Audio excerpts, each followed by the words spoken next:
I've moved just about everything into the workshop and spent quite a bit of time sorting through it all.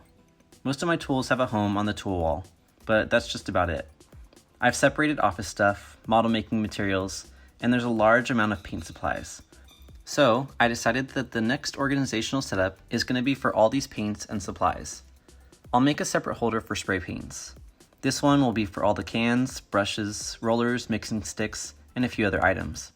Instead of just throwing up some shelves and stacking cans, I'm going to make a super organized cabinet with the goal of not wasting any space. I started by taking inventory of what I currently have, measuring the size of the cans, and making a plan. This will be a cabinet on the wall where the doors will also hold a significant amount of stuff. I figured that this cabinet will go above the electrical plugs, to the left of the electrical panel, and to the right of the sink. So that's the space I'm working with. I can go as high up as I want, but if I go too high, I'll need a ladder or stool to reach some of the stuff. Not a big deal, just something to keep in mind. This cabinet will have 3 sections: the back wall, the left door, and the right door. The back wall will be for the large cans of paint. The left door will be for the smaller quart and sample size cans, and the right door will be for all the supplies like rollers and brushes. The design portion of any build is super important because this is where all the kinks are worked out and where some key decisions are made. Originally, I was going to make it 4 rows of large cans, but then upped it to 5 rows to make more room for the door storage. I designed it to hold everything that I currently have while making a decent amount of room for when I pick up more paint and supplies. After working through the design of all the paint storage, I laid out the paint supplies to determine how this door will be laid out and what will specifically be included. I played around with a few layouts to figure out what will work best. I thought it might be nice to include some personal protective equipment here, but then decided any PPE items like goggles, gloves, and masks should have their own spot elsewhere. After some time, I finalized the design and created a cut list based on that design. Both doors are the same depth, but the left door with the paints is slightly wider than the right door. I always double check my measurements before making any cuts, and good thing I did here because I had a few mistakes from when I changed the size of the box. Everything for this build is using 1/2-inch plywood. This is the last full sheet of plywood that I have left over from the workshop walls. I have a ton of large pieces still, but next time I build something large like this, I'll have to get more sheets. While Doofy is a good building partner, he gets booted anytime I'm making a bunch of cuts. It's not safe for him with all the noise and dust. I started by cutting the 3 large pieces, the back wall of the back section, and the faces of the 2 doors. These guys had to be cut with a circular saw.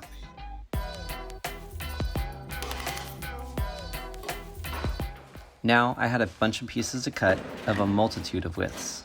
I brought out the table saw and got to work. I worked from widest to skinniest and kept each width in separate piles. Because there's so many shelves in this thing, there's a lot of pieces to cut. Having a detailed cut list makes this part really easy. I just have to follow the instructions I made for myself.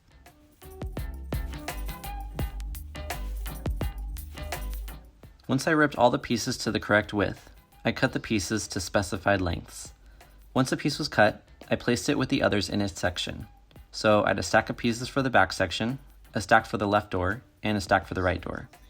This would just make everything so much easier when assembling, so I'm not looking around for the right piece.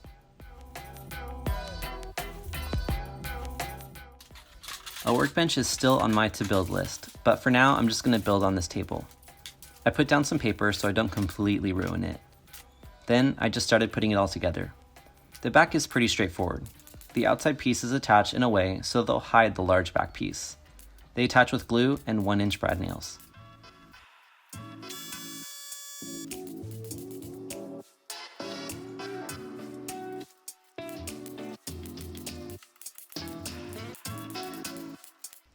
When the outer shell was done, I marked the locations of the shelves. I marked the front edge as well as the back wall so the shelf would be square. These shelves were a bit snug, but that's quite alright. They were glued and nailed as well. In order to nail the back, I marked the ends, used a straight edge to make a line from end to end, then used the line to pop in some nails. The top 3 shelves are all the same. They'll fit 5 cans across. I wanted to reserve a space in this section for a large glue refill container. It's taller than a normal can, so I cut out the far right spot on the bottom 2 rows for this purpose. I was confident with my measurements from before, but just to double check, I made sure a paint can could fit in all the spaces.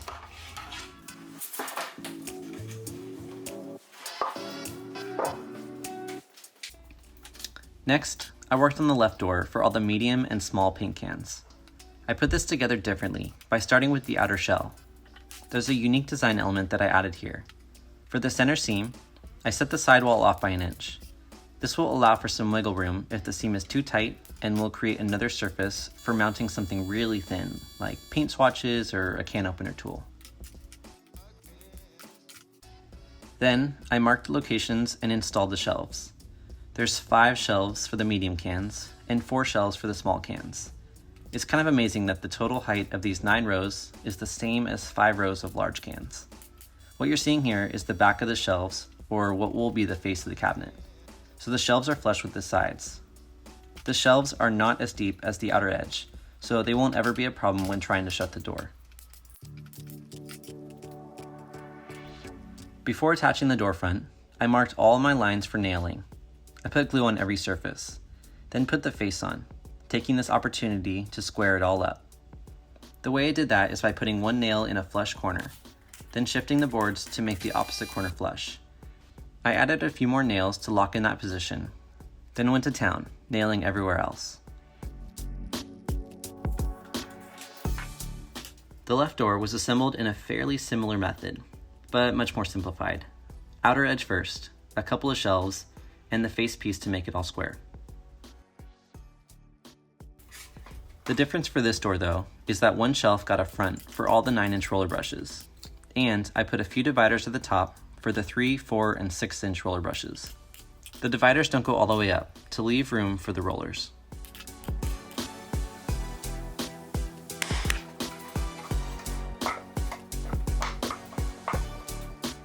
Okay, all 3 sections are done, and it's now time to see how they fit together. Doofy was asking when I'm going to build him a doghouse. Trust me, it's on my list.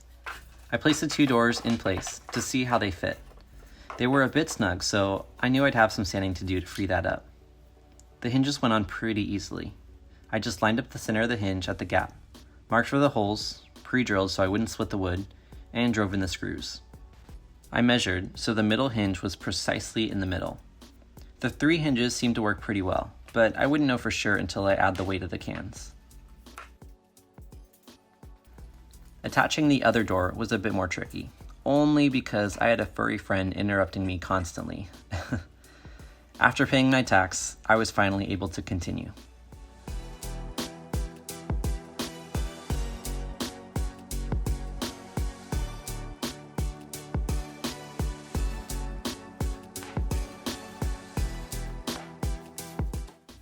I stood it up to see how it all looked.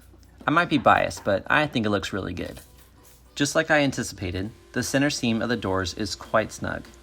I used an orbital sander to shave off some of the width and smooth the edges of the plywood. I kept going until the doors didn't pinch in the middle.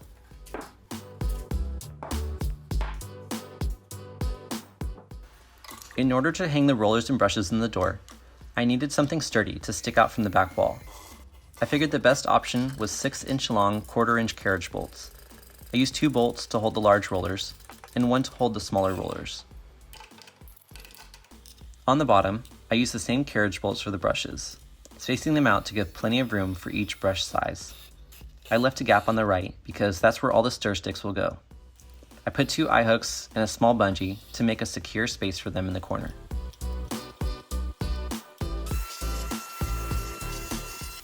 This cabinet will be attached with a French cleat, but since it's so large and will be holding quite a bit of weight, I made a larger than normal cleat for it. Both cleat portions are about 6 inches wide and about 3 feet long.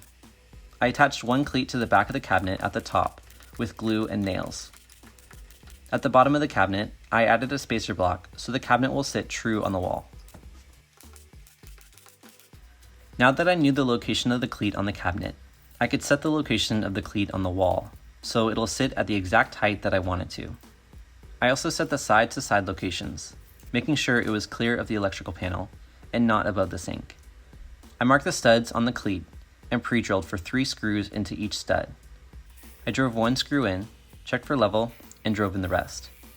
Since this will hold quite a bit of weight, it was really important to attach to the studs and not just the plywood. One final thing I did before mounting it was add a few screws through the back into the cleat.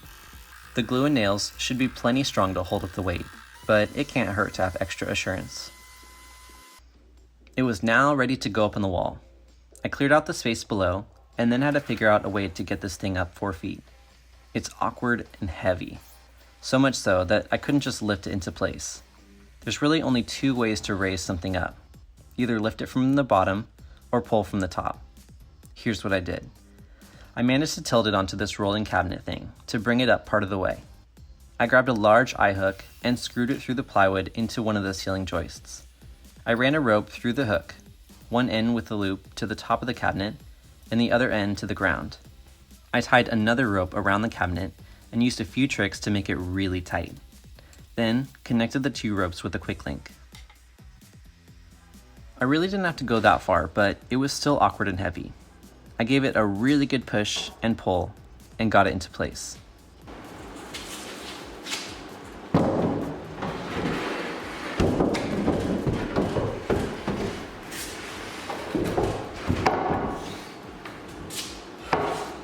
I realized after the fact that I could have set up a 2-to-1 or 4-to-1 pulley to make it a bit easier, but it's already up there, so oh well. Okay, moving on. The screws that came with the hinges are long and stick through the 1/2-inch plywood. I used a cutting wheel and a Dremel to cut the screws flush with the wood. I added a handle on each door using a Craig jig to line them up evenly.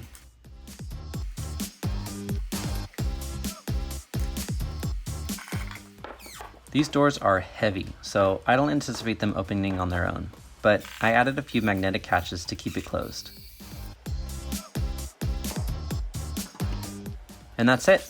The only thing left to do was load it up with all the paint and supplies. This thing is designed to hold 18 1-gallon cans, 20 quart-size cans, 48 half-pint cans, 1 large jug of glue, 30 to 35 brushes, a bunch of different size roller brushes, and a decent amount of painting tools. Overall, I'm really stoked with how this cabinet turned out. It's a big step in organizing this workshop, and it solves a problem with the hassle of painting. I'll no longer need to dig around for different things because they have a dedicated home. Okay, that's it for now. See ya.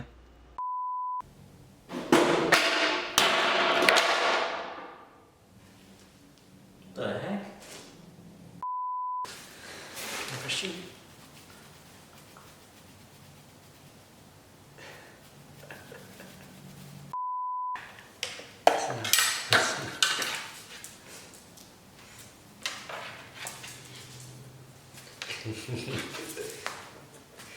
Can you stay back?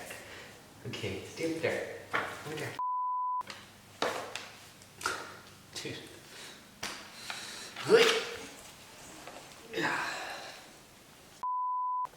Hello? Hi. Hi. Hi. Hi.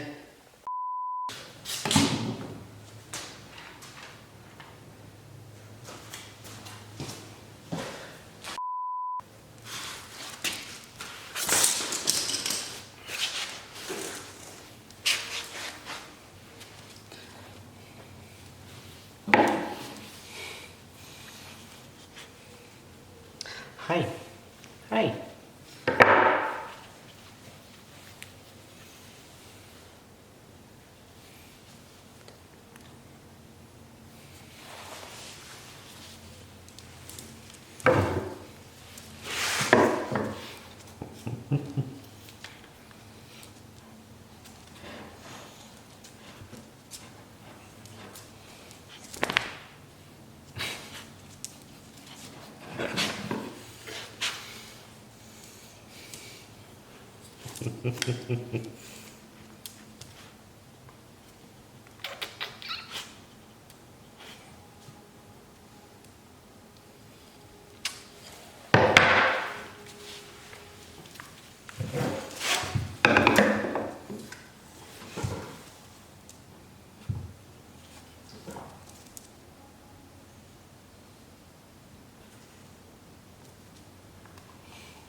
What are you doing?